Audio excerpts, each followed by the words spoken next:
que el Señor me les bendiga, cada uno de ustedes, en esta mañana fría, lluviosa y de todo, pero pudimos glorificar y estamos glorificando el nombre de nuestro Señor Jesucristo en esta hora.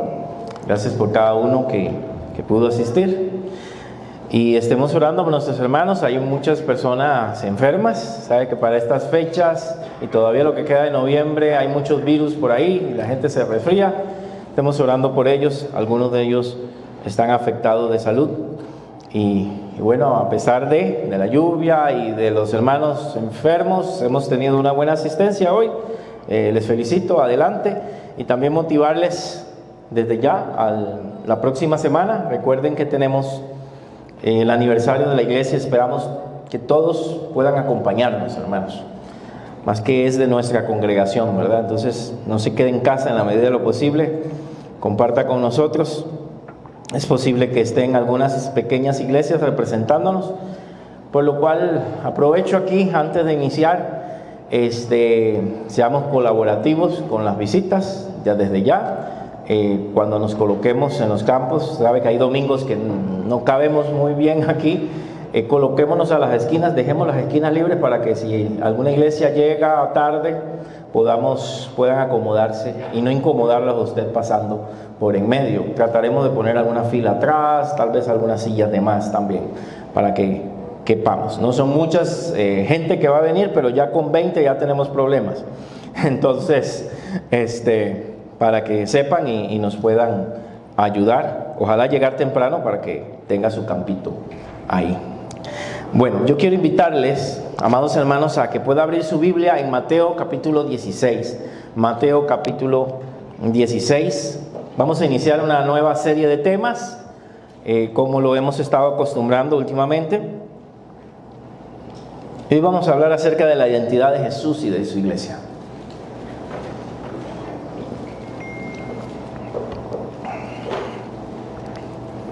¿Cuánto lo tienen? Vamos a ver el versículo 13. Dice que viniendo Jesús a la región de Cesarea de Filipo, preguntó a sus discípulos diciendo: ¿quién dicen los hombres que es el Hijo del Hombre? Ellos dijeron: unos Juan el Bautista, otros Elías y otros Jeremías, o alguno de los profetas.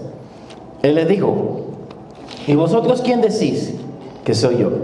Respondiendo Simón Pedro dijo: tú eres el Cristo, el Hijo del Dios viviente. Amante Padre Celestial, queremos darte muchas gracias. Queremos darte gracias en esta mañana por permitirnos participar de la cena, de los cantos y en este momento de tu palabra. Pedimos que tú nos dirijas y nos guíes a través de tu Santo Espíritu, Señor, y nos ayudes a comprender tu palabra en esta hora. Que nos enseñes tu verdad, que abras nuestro entendimiento y que podamos comprender la verdad de tu palabra en este momento. En el nombre de Jesús. Amén. Y antes de empezar, quisiera darle la bienvenida a Fabiana Mora, ¿verdad? Que es la novia de Daniel. Está aquí con nosotros. Le damos un fuerte aplauso. Que sea bienvenida, que se sienta bien entre nosotros. A Dani no, porque Dani es casa, ¿verdad? Entonces, ok, también bienvenido. Bueno, vamos a hablar acerca de la identidad de Jesús y de su iglesia. Y antes de empezar, quisiera ubicarlos un poquito en el contexto. Los líderes religiosos, por ahí en el versículo 1 al versículo 4, le habían pedido a Jesús que diera una señal para poder creer en él. Ya él había hecho la alimentación de los panes y los peces, pero aún estaban incrédulos y querían una señal más prodigiosa, una señal donde ellos pudieran creer en él. Jesús les dice que no les va a complacer y que la única señal que les va a dar es la de Jonás, o sea, donde Jonás estuvo en el vientre del pez 3 días y 3 noches, o sea, la muerte y la resurrección, en otras palabras. Él habla acerca de los líderes religiosos y expresa que ellos eran personas de las cuales había que tener cuidado, que había que cuidarse de los fariseos y de los saduceos, que había que tener cuidado con ellos. Pero la Escritura nos dice que Él quiso llevarse a sus discípulos aparte. Después de eso quiso llevárselos aparte y va a una región que se llama Cesarea de Filipos, que era una región donde vivían más paganos, donde no eran tantos judíos, sino que eran personas mixtas o paganas. Pero Él se los llevó ahí porque quería alejarlos de las multitudes y quería hacerles una pregunta muy importante. Prácticamente dos preguntas. Y estas preguntas tienen que ver con la identidad. ¿Qué tan importante es la identidad para nosotros? ¿Qué tan importante es para un joven, un niño, cuando pasa por el proceso de la adolescencia y quiere saber quién es, quiere saber cuáles son sus habilidades, quiere entender cuáles son sus gustos, cuáles son sus propósitos, cuál va a ser su profesión? Y algunas personas en esta etapa tienen una crisis de identidad que lastimosamente la sociedad, con lo que quiere implantar a los jóvenes, comienza a confundir esta área de identidad. Van formando su carácter, van formando su personalidad, van formando sus gustos. Ya no es lo que los papás les impusieron, sino ya lo que ellos desean, lo que ellos quieren. Ya no es la ropa que usted le pone, es la que ellos eligen, etcétera. Van cambiando porque van formando una identidad, ¿verdad? Entonces ya no quieren probablemente andar con papá todo el tiempo, ¿verdad? O mamá, ¿verdad? Usted déjeme ahí en esa esquina para que no lo vean, ¿verdad? Y yo camino ese pedazo. Eso no pasa con los míos, pero así sucede por un tiempo. Y eso es una parte normal del crecimiento, ¿verdad? Cualquier semejanza ahí me disculpan. Pero están creando una identidad. Hoy le gusta una cosa, mañana no. Usted ve que tal vez ellos, los chicos o los niños o más los adolescentes le pueden decir: yo no como eso, nunca he comido eso. Y de niño lo comían. ¿Verdad? Dicen: ¡ay, qué asco! Jamás, ¿verdad? Comería esto, pero lo comían antes. Pero es que están creando una identidad de qué se dejan y qué no. Y cómo van a ser ellos en la vida, cuál va a ser su personalidad. La identidad es importante. Si no sabemos quiénes somos, no sabremos para dónde vamos a ir. Si no entendemos de dónde venimos, tampoco entenderemos para dónde vamos. Porque es importante la celebración que queremos hacer, que hace muchos años no se hace. ¿Por qué? Porque queremos que la iglesia tenga identidad, pueda entender sus raíces, pueda entender de dónde viene, para que pueda vislumbrar a dónde Dios nos quiere llevar. Si no sabemos de dónde venimos, difícilmente vamos a entender a dónde vamos. Jesús, volviendo al texto, se lleva a sus discípulos aparte porque quiere preguntarles dos cosas que tienen que ver con identidad. Porque si ellos comprenden estas dos cosas, hermanos, el trabajo estaba hecho en sus vidas. Si ellos entienden bien estas dos cosas, podrían seguir adelante con el llamado y el ministerio que Dios tenía para ellos.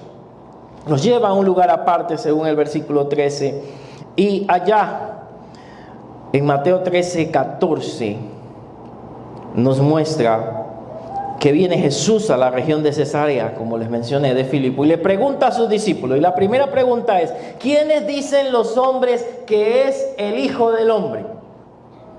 Para nosotros, que estamos acostumbrados con esta jerga, Hijo del Hombre, Hijo de Dios, Cristo Mesías, no notamos la diferencia en el tema.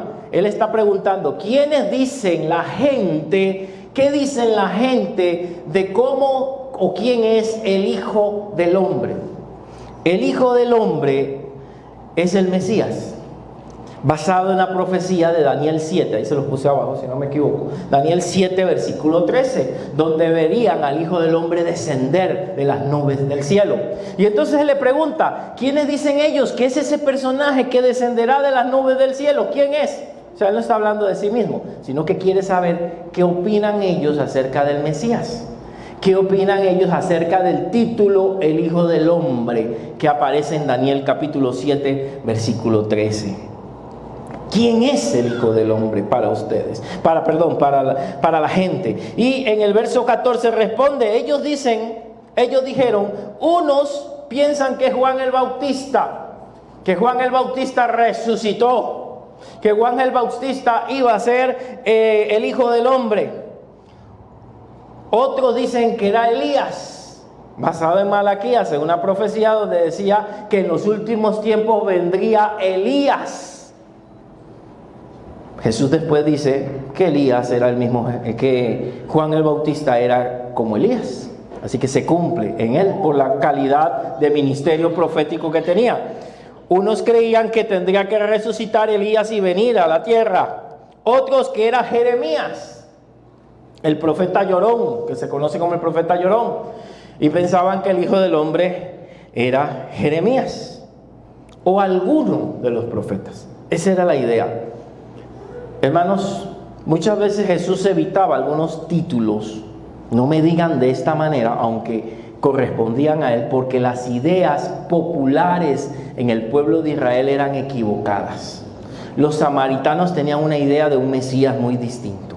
Algunos esperaban un Mesías angelical que viniera del cielo, y otros esperaban un hombre que fuera un guerrero como David y que los liberara del imperio romano. Entonces las ideas acerca del Mesías eran muy variadas en el pueblo. Eran medias verdades. Tenían algo de verdad, pero tenían mucha falsedad. Y él pregunta qué piensan las personas. Yo les preguntaría a ustedes, ¿qué piensa la gente acerca de Jesucristo? Si hacemos una encuesta, si preguntamos en nuestros trabajos o a nuestros familiares, ¿qué piensas que es Cristo? Muchos nos dirán un buen hombre. Los que tienen algún sentido más comunista, un libertador de los pueblos, un libertador, por la verdad murió. Pero ¿quién era Jesús? Un maestro, un poco más religioso, un profeta. Y podemos decir muchas cosas que decían de Jesús. A Jesús le decían maestro. Nicodemo, cuando fue al encuentro con él allá en el Evangelio de Juan, le dijo: maestro, lo sabemos que has venido como maestro. Y muchos usaban ese término para Jesús. Algunos lo veían como un profeta que había Dios levantado. Pero aunque Jesús era todas esas cosas, Jesús no era nada más que esas cosas. Era mucho más.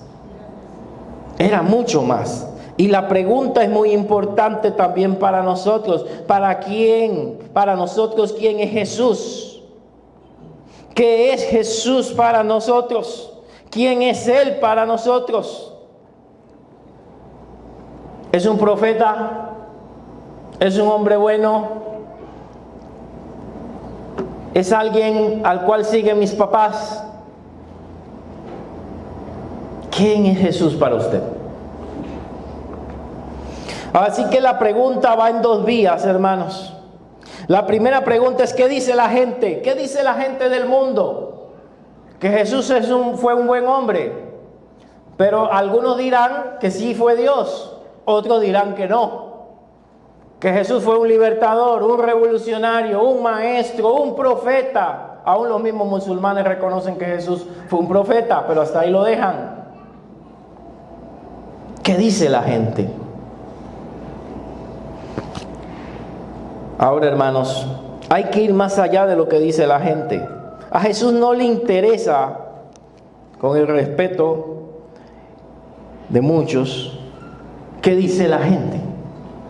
A Jesús le interesa qué dices tú. Y vea la pregunta en el verso 15. Y él le dijo: ¿y ustedes quién dicen que soy yo? Ahora no el Mesías, ahora no el Hijo del Hombre. ¿Ustedes quién piensan que soy yo? Esa es una pregunta, ya estando con él, ya habiendo caminado con él mucho tiempo, ya viendo los milagros que él había hecho, ya teniéndolo a él de cerca, oírlo, dormir prácticamente donde él dormía, caminar con Jesús. ¿Quién piensan que soy yo?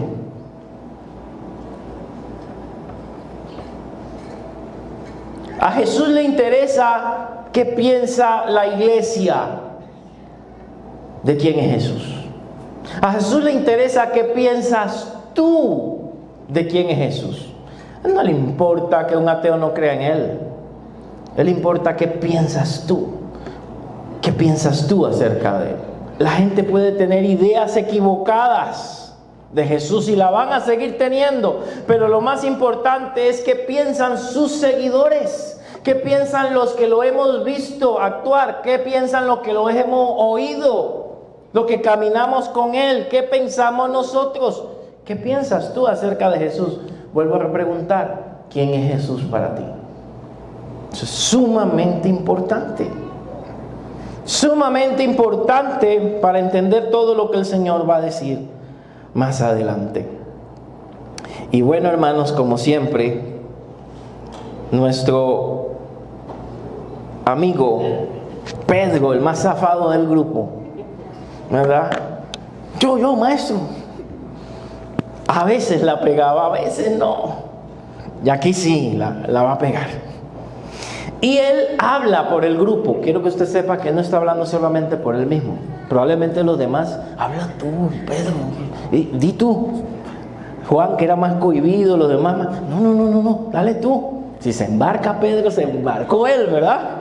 Entonces se echan a Pedro ahí. Y Pedro dice, hablando por el grupo, que la pregunta era para todos. Respondiendo Simón, tú eres el Cristo. La primera parte.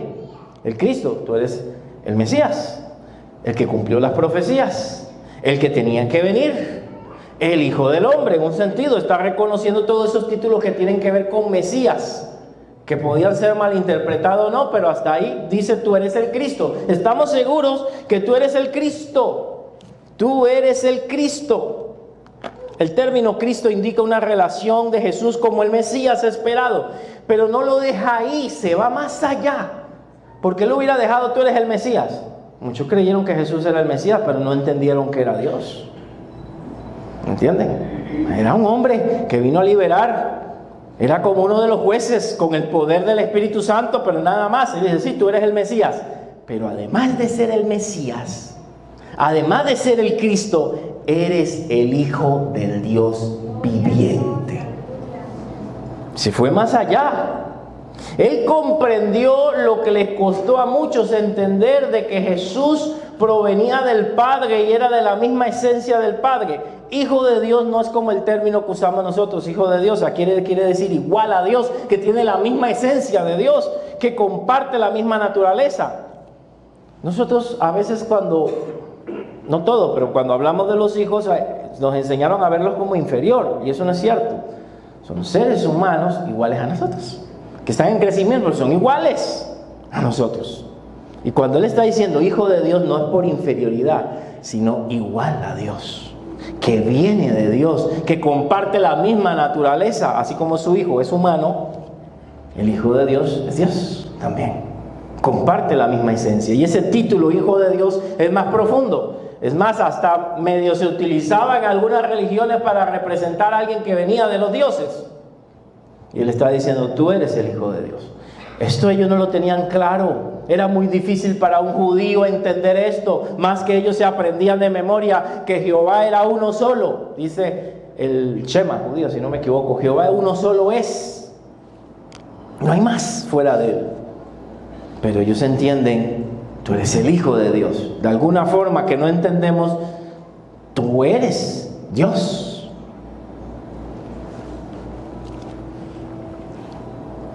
Amados, libros como el de Marcos, el Evangelio de Marcos, el cual les recomiendo leer. El Evangelio de Marcos no te dice directamente que Jesús es Dios, pero te lo insinúa cuando lo vas leyendo. Quien puede hacer las cosas que Él hace, dice ahí. Solo Dios puede levantar muertos. Solo Dios puede curar al sordo de nacimiento. Y ahí lo está insinuando Marcos, hasta que te lleva Marcos a dar a entender que Jesús es Dios.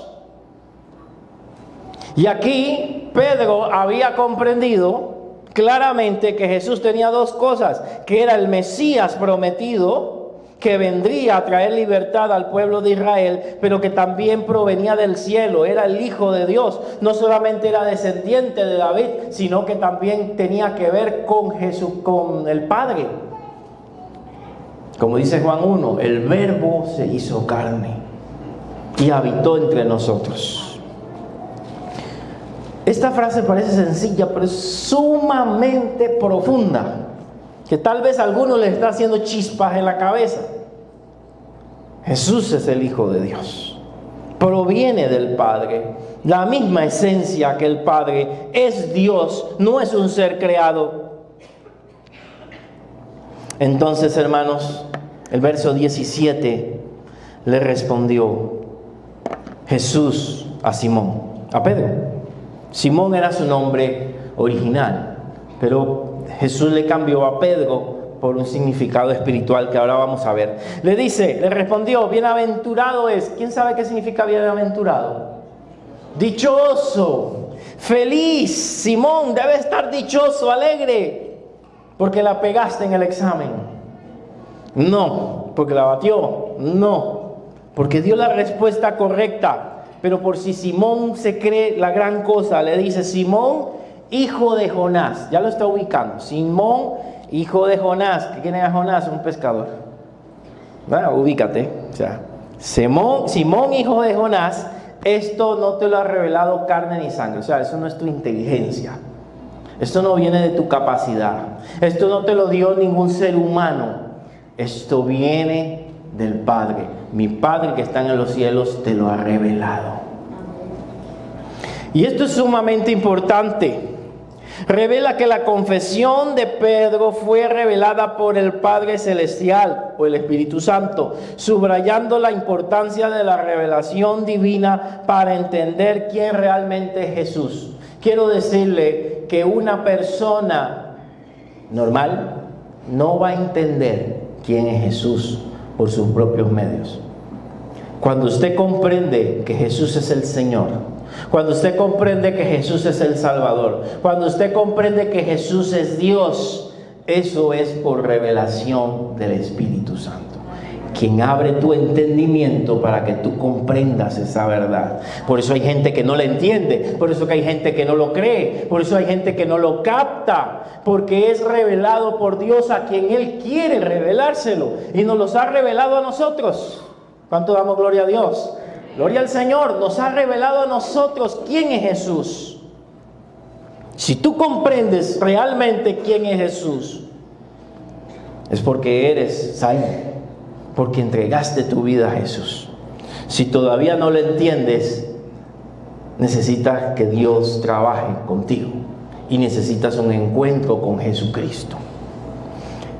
Pedro ya está convencido de quién es Jesús. Pedro ya está convencido y aquí es exaltado. Salados los demás que se escondieron detrás de Pedro y no dijeron nada. Tal vez alguien decía, ay, pero yo la sabía. Usted no ha visto a esos chiquitos, ¿verdad? En los colegios, en las escuelas, que hay uno que siempre levantan la mano, aunque no sepan nada, siempre, maestra, yo sé. Y entonces cuando no la pegan, todo el mundo se burla. Pero cuando la pega, todos se quedan callados. Sí, yo lo sabía. Yo no sé por qué no lo dije primero. Yo no sé por qué no levanté la mano. Bueno, Pedro era de esos, valiente, aunque se equivocara, él decía lo que pensaba. Y en esta fue exaltado. Claro, esta exaltación era para todos, porque todos pensaban igual. Todos habían comprendido que Jesús era el Mesías y Jesús era el Hijo de Dios. Que Jesús era Dios mismo. Pero él fue el valiente y le dice, no te le reveló ni carne ni sangre, no fue Juan que te lo sopló, no fue Judas, Tadeo quien te lo dijo, fue el Espíritu Santo. No sabemos si a alguien le dijo, di esto. Ahora viene una promesa para Pedro, una promesa que ha hecho problemas en la Iglesia Católica. Y no voy a juzgarla, nada más vamos a estudiarla. A Pedro se le dice en el versículo 18, y yo también te digo que tú eres Pedro, y sobre esta roca edificaré mi iglesia,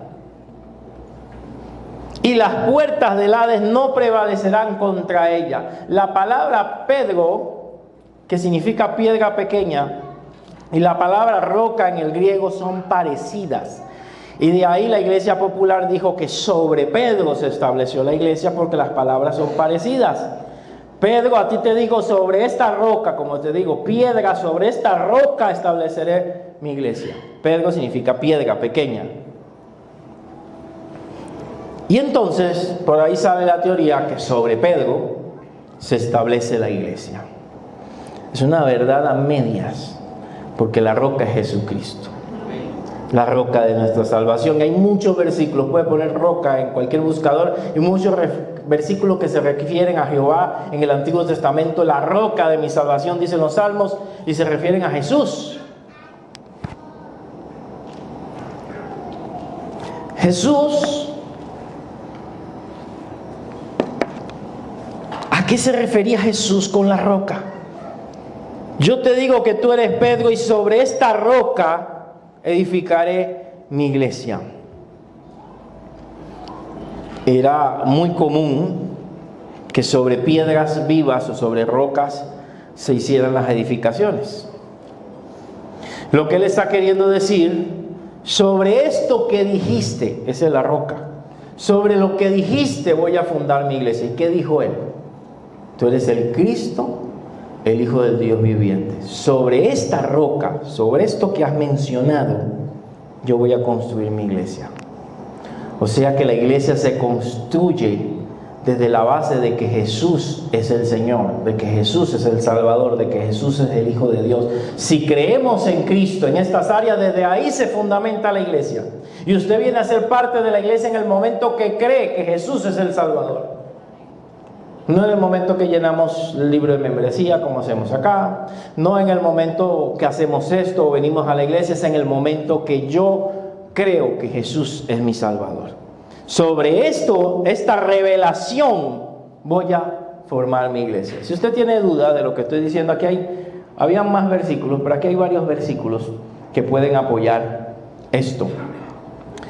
1 Corintios 3:11 dice que no se puede poner otro fundamento que Cristo. Cristo es la roca, Cristo es el fundamento. Y el mismo Pedro, en 1 Pedro 2:4 al 5, dice que la roca es Cristo y que nosotros somos rocas pequeñas, piedras vivas, que debemos ir construyendo el edificio de Dios. O sea que la roca ahí es Jesús. No es roca en el sentido tico, ¿verdad? Es otra cosa.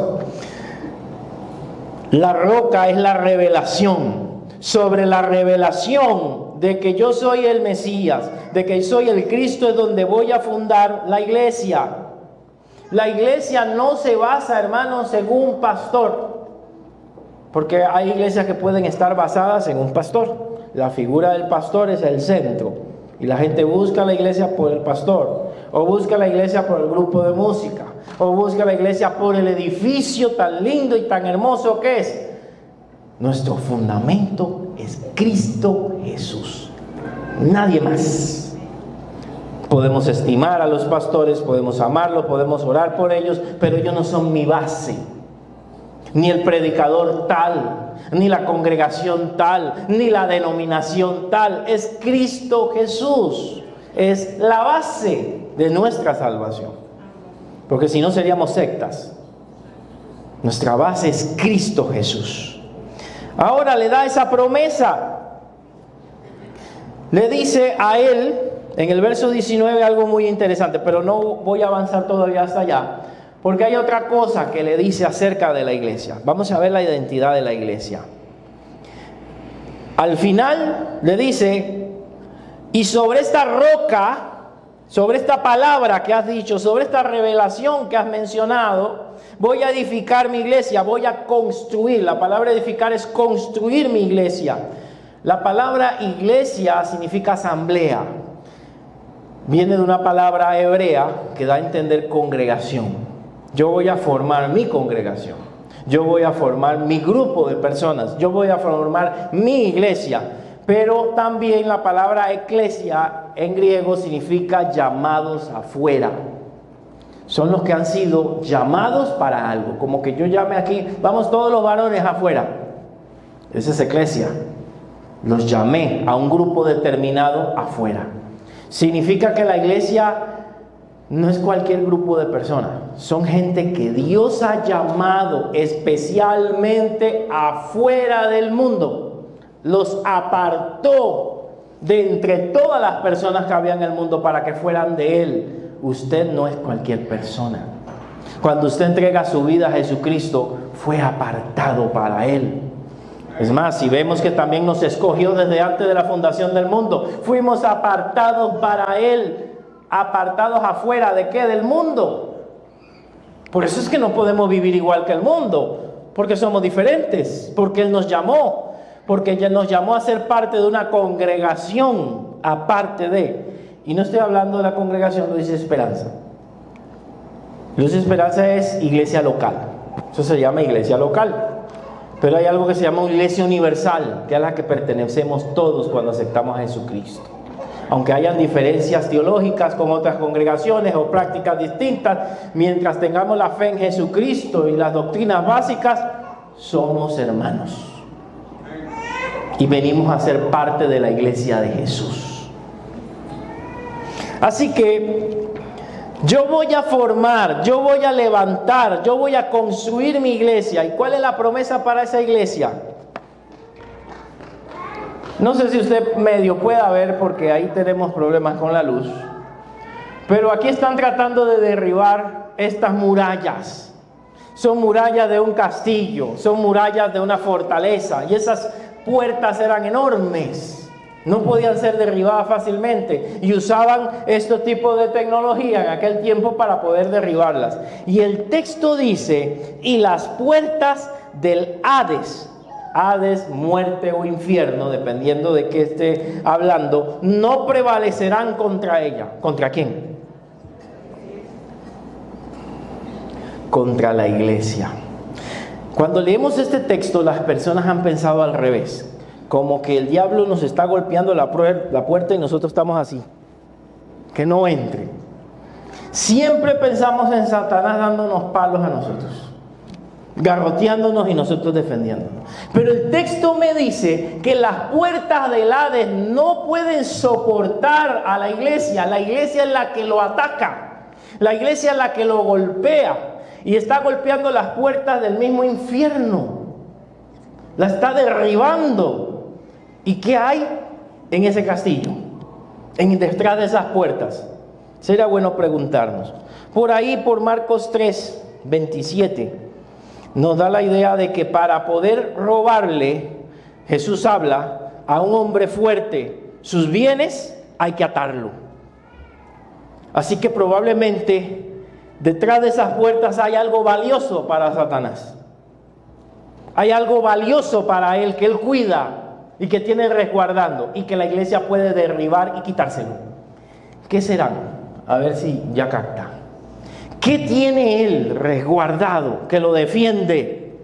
Y que solo la iglesia, con el poder de Dios, puede romper esas puertas y llevarse lo que él tiene aprisionado.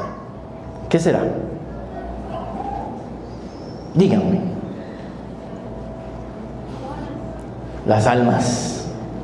Las puertas del Hades, del infierno, que tiene aprisionada a la gente. Simbólicamente, no estamos hablando del infierno literalmente, ¿verdad? Las puertas del Hades, o sea, el poder de Satanás que tiene atrapada a la gente, no puede prevalecer contra la iglesia que golpea. Y que según Marcos 3:27, se saquean los bienes. Y ese saqueo es por la muerte de Jesucristo en la cruz. Despojó a todo principado y a toda potestad. Públicamente los avergonzó. ¿Qué quiero decir con esto? Hermanos, cambiemos la idea de la iglesia. Que ay, pobrecita la iglesia. ¿Cómo estás, hermano? Ahí con la lucha. Y no es malo, ¿verdad? Pero ahí me está dando duro el diablo. Pero no me dejo. Ahí me arrastro y me levanto, aunque sea de la sandalia del maestro. Voy ahí. Y uno dice, pobrecita la hermana, ¿verdad? Aquí me muestra una iglesia agresiva. Aquí me muestra una iglesia pujante. Aquí una iglesia poderosa. Una iglesia que trastorna, como dice Hechos, al mundo. Que la hace temblar. No una iglesia recibiendo palo. Ah, pastor, entonces no puedo tener pruebas. Claro que sí las vamos a tener. Y los apóstoles tuvieron y fueron perseguidos y fueron golpeados. Claro que sí, pero no nos dejamos, hermanos. Si el diablo te está dando duro, ¿por qué te dejas? ¿Por qué te dejas? En mi tiempo, yo sé que para este tiempo no, eso es malo, ¿verdad? Así que cualquier cosa borra en esta parte. En mi tiempo, cuando habían esos matoncitos, ¿verdad? en los colegios, en las escuelas, ¿verdad? Y que siempre le daban al niño más tranquilo, lo golpeaban y lo golpeaban. Los papás le decían: mira, pórtate bien, pero no te dejes. No te dejes. Y no es un consejo para niños, los niños están allá, ¿verdad? No te dejes de Satanás. Si de todas maneras te va a atacar, si de todas maneras te va a golpear, dale también, devuélvesela espiritualmente. ¿Cómo se lo devuelvo? Hablándole a otros de Cristo, sirviéndole a pesar que las situaciones estén difíciles, orando aunque las cosas estén complicadas, y le estoy devolviendo, le estoy haciendo la guerra. Pero ¿de qué sirve que yo solo reciba golpe? Tengo que devolverla.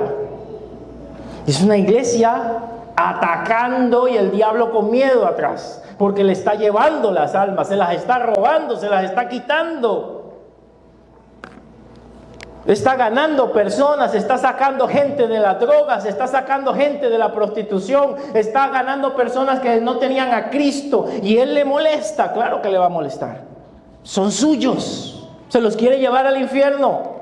Pero la iglesia tiene el poder, y eso es lo que está diciendo. Yo voy a formar una iglesia que tenga la fuerza de golpear al diablo.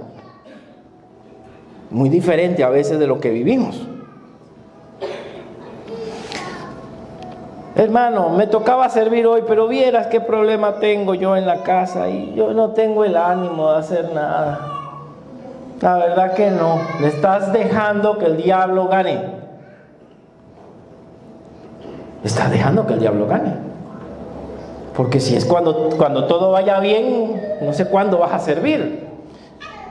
Es una iglesia que derriba las puertas del infierno. Es una iglesia que tiene poder.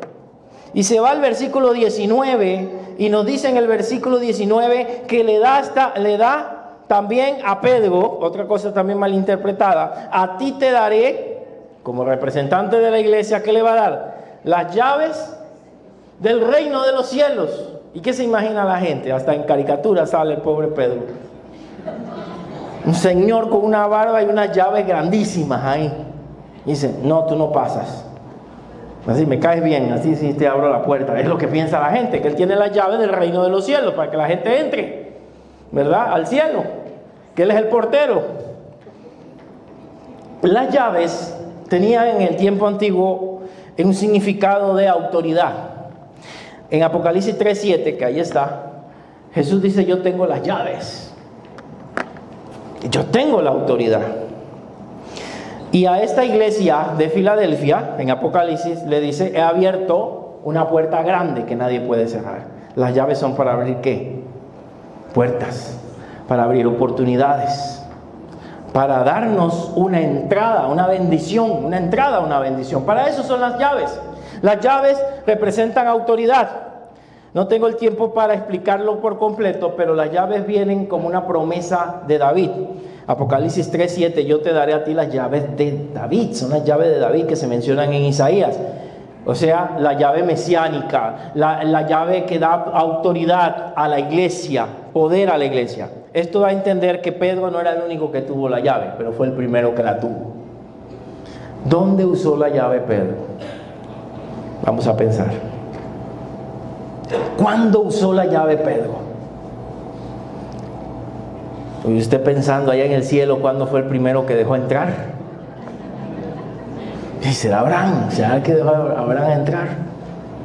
A Judas no, a Judas se la cerró. La primera vez que usa Pedro las llaves es en Hechos 2:40-41, cuando él predica y se convierte en 3,000 personas. Cuando desciende el Espíritu Santo sobre los discípulos. Y cuando él es el primer predicador. Las dos primeras predicaciones las dio Pedro. Él inauguró la iglesia. Y en su primera predicación se convirtieron 3,000 personas. Y con eso empezó la iglesia en Jerusalén. ¿Qué estaba usando él? Las llaves del reino de los cielos. Le estaba abriendo la puerta para que mucha gente fuera salva. Eso es lo que significa. No es que está de portero en el cielo, sino que él predicaría la palabra de Dios y abriría la puerta a muchos. Todos los predicadores y pastores tenemos una llave para abrir la puerta. A los fariseos, sabía que también tenían una llave, y Jesús les reclama: ustedes tienen la llave del conocimiento, pero ni entran ustedes ni dejan entrar a los demás. O sea, eran de estorbo. Ellos podían abrirle la llave, la puerta a mucha gente por el conocimiento que tenían. La iglesia tiene la llave también, así como se le promete abrir una puerta en Apocalipsis 3 a la iglesia de Filadelfia. La iglesia tiene autoridad, es autoridad espiritual. Y dice la Escritura: autoridad acá, te voy a dar autoridad ¿para qué? Para que todo lo que ates en la tierra será atado en los cielos, y todo lo que desatares en la tierra será desatado en los cielos. Y este versículo se ha usado mucho para reprender demonios, ¿verdad? No digo que esté mal, no digo que Dios no escuche, no. Dios es poderoso, pero el texto está hablando es de autoridad. Los rabinos usaban esta frase de atar y desatar para decir permitir y no permitir. Era la manera que usaban los rabinos esta frase. Yo permito o no permito. ¿Cuándo ato a alguien o cuándo desato a alguien? Cuando predicamos la palabra. Cuando usted le predica a alguien la palabra y esta persona recibe a Jesús, es desatada. Cuando la persona te rechaza, ella permanece atada. Así que lo que nosotros hagamos, cuando yo hago una oración para que la persona acepte a Jesús, Jesús lo respalda en el cielo. Cuando una persona rechaza mi presentación del Evangelio, está rechazando también al cielo. Así que somos embajadores. Es la autoridad que Dios le dio a la iglesia para predicar, para presentar a Cristo, para hablar de Cristo, para abrirle la puerta a las personas, pero no quiero decir la otra, o para cerrarla. Deberíamos cerrarla cuando la gente no quiere, pero a veces el mal testimonio también cierra la puerta.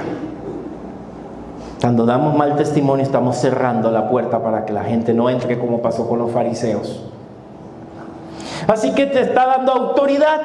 Las llaves es autoridad. Siempre lo he puesto como ejemplo. Cuando usted le da a su hijo una llave, significa que ya tiene autoridad, ¿verdad?, para llegar. Algunos creen que pueden llegar tarde, pero no. Significa que ahora puede abrir. Si usted no tiene la llave, hermano, es que todavía no tiene autoridad en ese lugar donde está. O la perdió y no puede entrar. Las llaves representan autoridad que se le ha dado, en este caso a Pedro, para la predicación de la palabra, pero también a la iglesia, para atar y desatar, para bendecir, o lo contrario.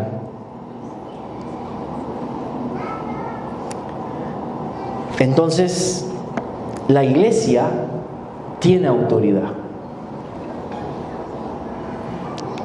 Y hay un secreto aquí, se llama el secreto mesiánico, con el cual voy a terminar. Entonces dice que mandó a sus discípulos que a nadie dijesen que él era ¿quién? Jesús el Cristo. No le digan a nadie. Cuando Jesús decía eso, la gente le hacía caso. El texto no dice que todo el mundo lo andaba regando que él era Jesús. Pero ¿para qué Jesús no quería que supieran que él era el Mesías? Porque no era el tiempo de morir en la cruz del Calvario todavía, se podía adelantar, lo iban a buscar para matarlo. Entonces él trataba de que la gente no soltara la información hasta que fuera el tiempo exacto de su muerte. Así que no era el momento, la gente no estaba preparada para entender eso, para comprenderlo.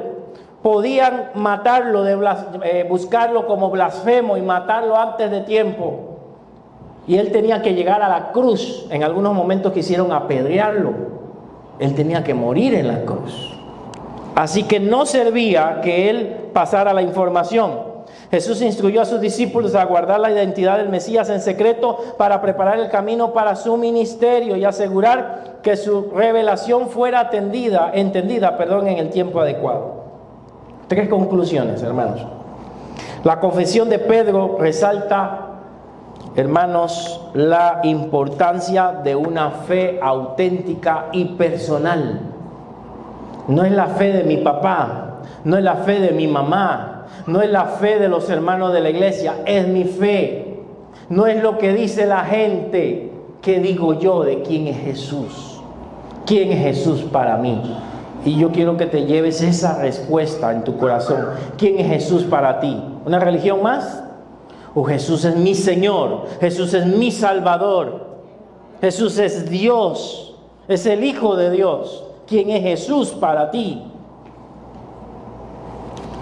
¿Cuál es el fundamento de la iglesia? La autoridad de la iglesia se fundamenta en Cristo Jesús. ¿En quién se está fundamentando tu fe? ¿En los youtubers que vemos ahí en internet? ¿En los predicadores famosos? Porque si seguimos a los hombres caen y fallan. Nuestra mirada debe estar en Jesucristo. Solamente en Jesús. ¿Qué autoridad tiene la iglesia? Para bien y para mal, la iglesia tiene autoridad. Tiene autoridad para abrir puertas de oportunidades, para destruir las puertas del enemigo.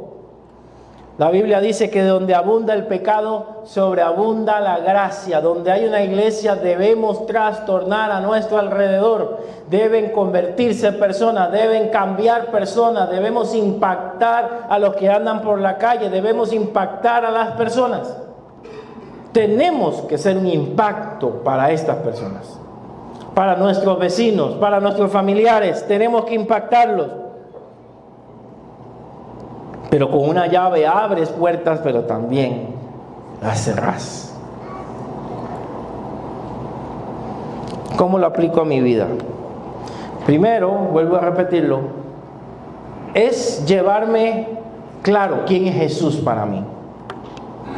¿Quién es Jesús para mí? Respóndase eso. ¿Quién es Jesús para tu vida? ¿Quién es?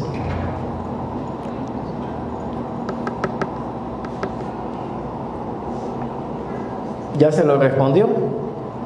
¿Quién es Jesús?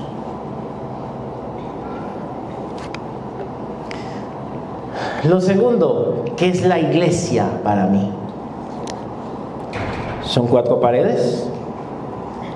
¿Es un edificio? ¿Es una religión? ¿Es una denominación? ¿O es un grupo de personas que alaban y glorifican a Jesús y que han entregado su vida a Cristo?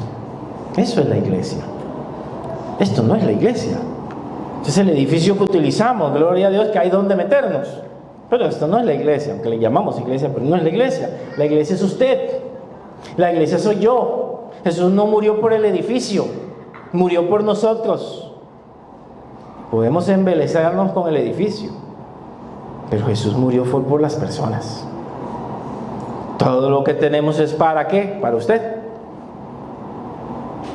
La iglesia somos nosotros.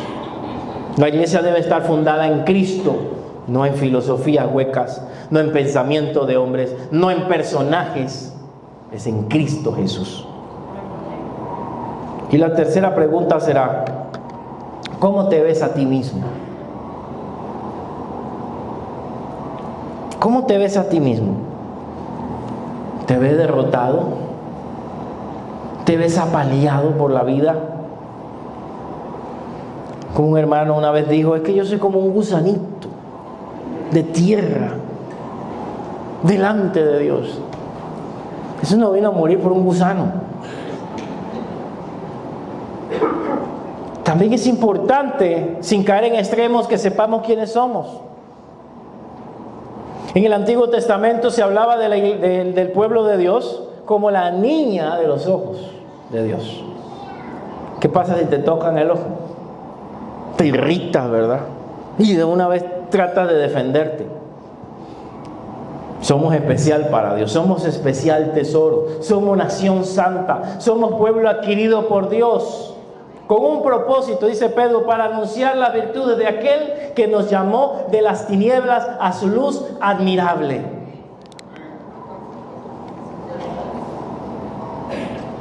Fuiste llamado afuera, Fuiste escogido afuera.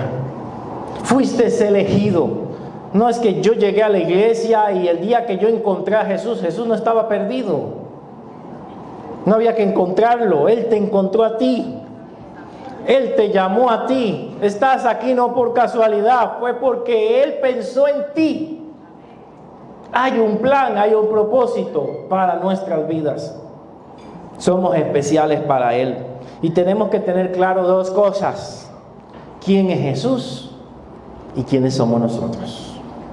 Si el enemigo nos está atacando, ora. Si el enemigo nos está golpeando, habla con Dios. Repréndelo si es necesario. Si te está dando palo, defiéndete. No te dejes. No te dejes. Defiéndete, levántate y dale también. Gánale un alma, quítale un alma ahora. Sigue sirviendo al Señor, pero no te dejes, porque estamos en una batalla. Y lo que Dios ha prometido, Jesús ha prometido, es que ya hemos vencido. Aunque te parezca que no. Es como que usted vea un partido, hermanos, no sé qué le gusta a usted ver, de Saprissa. No, ya hicieron mala cara unos, de la Liga, Heredia. Mejor el de Panamá, hermanos, mejor. Más seguro, ¿verdad? Panamá Viejo, ¿verdad? Ni saben ni qué estoy hablando. Y ya yo sé el resultado, ya se jugó, el juego ya se jugó. Y yo sé que al final mi equipo mete 3 goles, ¿verdad? Pero parece que estamos perdiendo. Cuando yo estoy viendo el video, estoy perdiendo 1-0. Y dice, esto va feo, no hay buenas defensas, no hay nada. Puede parecer que estés perdiendo, que te está dando duro el enemigo. Puede parecer que te está golpeando. Puede parecer que no estás venciendo. Pero ya el partido ya está dado. En Cristo somos más que vencedores. Por medio de aquel que nos amó. Somos más que vencedores. No eres un derrotado. Aunque te esté yendo mal. Tampoco soy de la teología que usted tenga que decir mentiras. ¿Cómo está? Bendecido, prosperado y en victoria. No. Si tienes una situación, tengo una situación, ayúdenme a orar. Para eso somos familia, no somos robots. Las cosas a veces no van bien, pero debo confiar en que Dios es poderoso y puede hacer mucho más de lo que yo le pido. Amén. Amén. Vamos a orar. Entendiendo quién es Jesús y entendiendo que Él es el que fundó la iglesia y fundó una iglesia vencedora y victoriosa. Oramos en esta hora. A ver si el hermano Joel está por ahí, no sé. Padre eterno, en esta hora hemos estudiado, Señor, tu palabra. En esta hora, a través de esta enseñanza, podemos entender que es más importante para ti lo que decimos nosotros que lo que dicen la gente de afuera. ¿Qué es más importante para ti que nosotros tengamos claro que tú eres nuestro Señor, que tú eres nuestro Salvador, que tú eres el Rey, que tú eres el Hijo de Dios?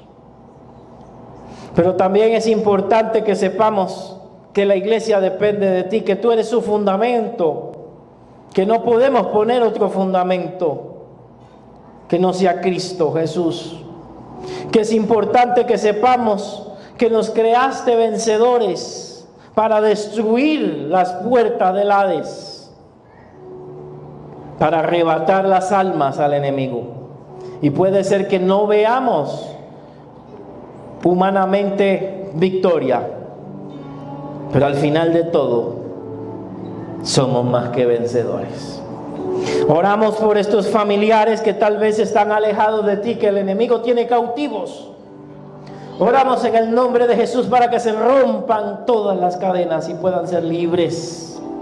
Oramos por esta comunidad aquí en Heredia, aquí donde nos has colocado en San Francisco. Señor, donde hay drogadicción, donde hay muchos males alrededor, pero donde abunda la gracia, Señor, donde abunda el pecado, sobreabunda la gracia. Que ahí tú les alcances y que esta iglesia pueda impactar las vidas de las personas que están alrededor, puedan ser tocadas por ti, Señor.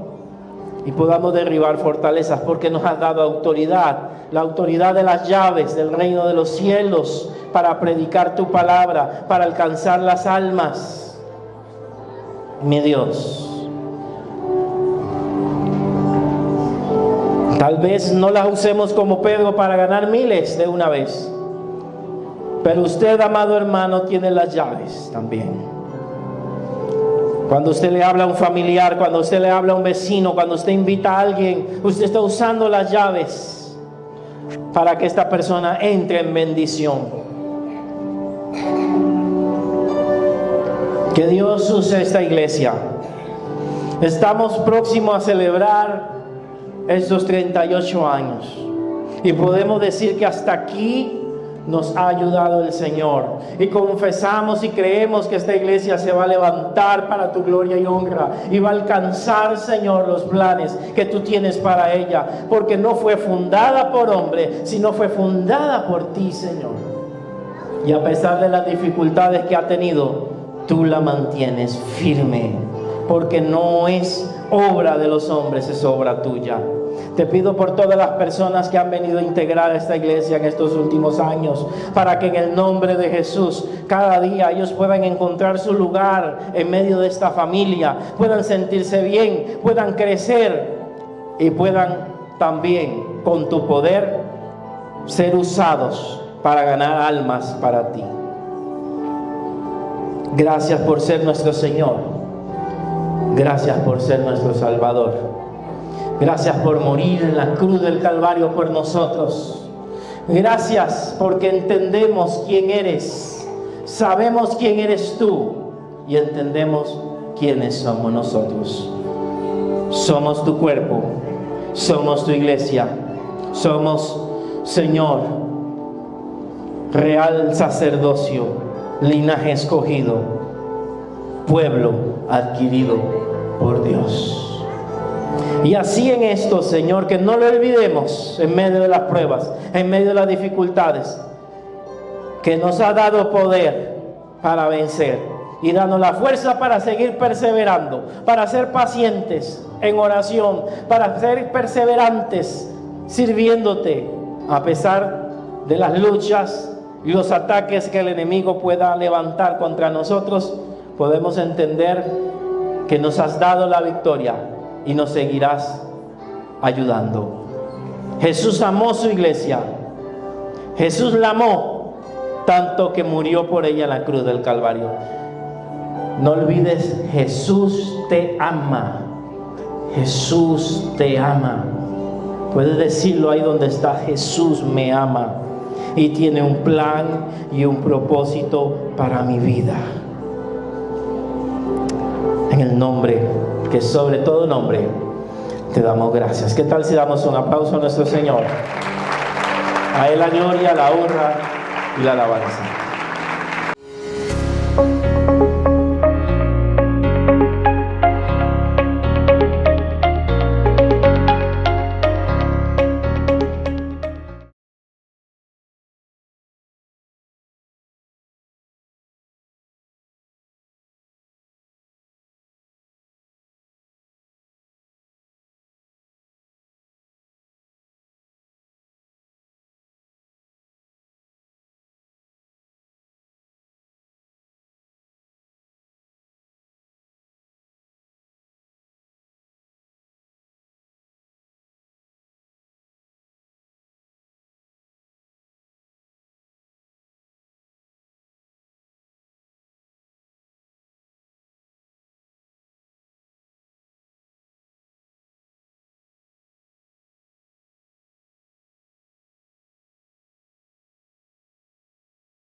van a estar viniendo una representación. También ese día vamos a tener venta de almuerzos a un valor de 13,000 colones, precio Zuli, a beneficio del Ministerio de Alabanza. Precio Zuli, dice, los Zuli es barato y malo. Es importante aclararte que actualmente el Ministerio de Alabanza no cuenta con fondos y necesita urgentemente cubrir algunos gastos. Como ustedes pueden ver, se han implementado algunos dineros en algunos recursos que eran necesarios en cuanto a sonido y demás, pero sí necesitamos generar más fondos. Entonces ese día vamos a tener unas ventas de almuerzo y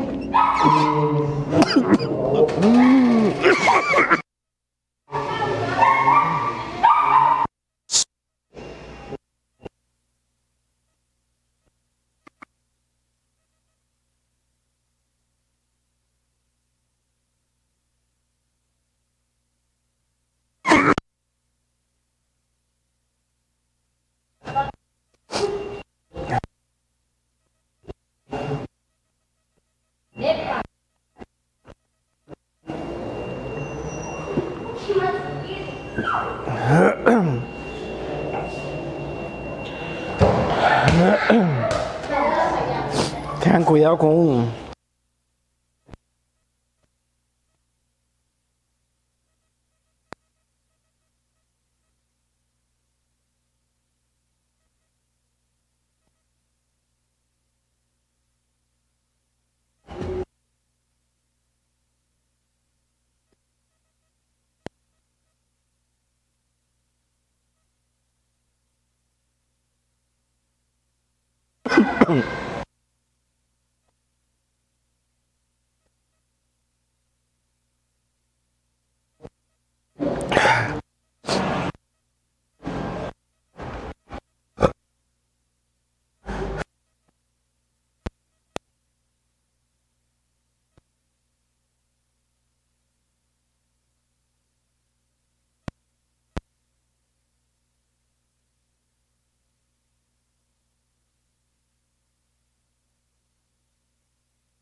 ¿cuál película quiere ver de esas dos opciones que vamos a tener para ese día? Y la idea es eso, que usted pueda invitar a alguien, vamos a tener palomitas de maíz, vamos a tener un tiempo de café en la tarde y les vamos a pasar más información el próximo sábado.